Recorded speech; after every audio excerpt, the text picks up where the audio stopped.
రంగారెడ్డి జిల్లాలో దారుణం చోటు చేసుకుంది. మద్రికి చెందిన నందిని అనే మహిళ గత రాత్రి జహీరాబాద్ లో గల నీలం ఆసుపత్రికి ప్రసూతి కోసం వెళ్ళింది.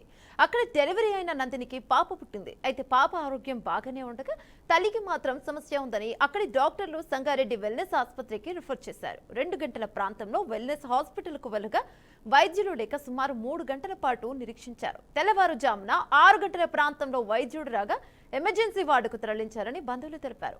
పేషెంట్ కు రక్తం ఎక్కించాలని వైద్యులు చెప్పగా అప్పటికే మృతి చెంది ఉందని బాధితులు చెప్పారు. చనిపోయిన వ్యక్తికి కూడా ట్రీట్మెంట్ చేసే సంస్కృతి ప్రైవేట్ ఆసుపత్రిలో ఎక్కువగా ఉందని, వైద్యం కోసం వస్తే ప్రాణాలే పోతున్నాయని బాధితులు రోధిస్తున్నారు.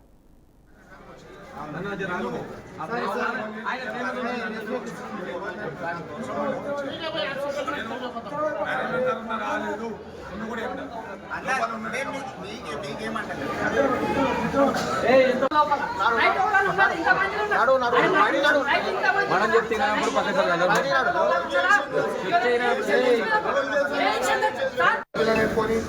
చనిపోయిన పిల్లలు ఎవరు కూడా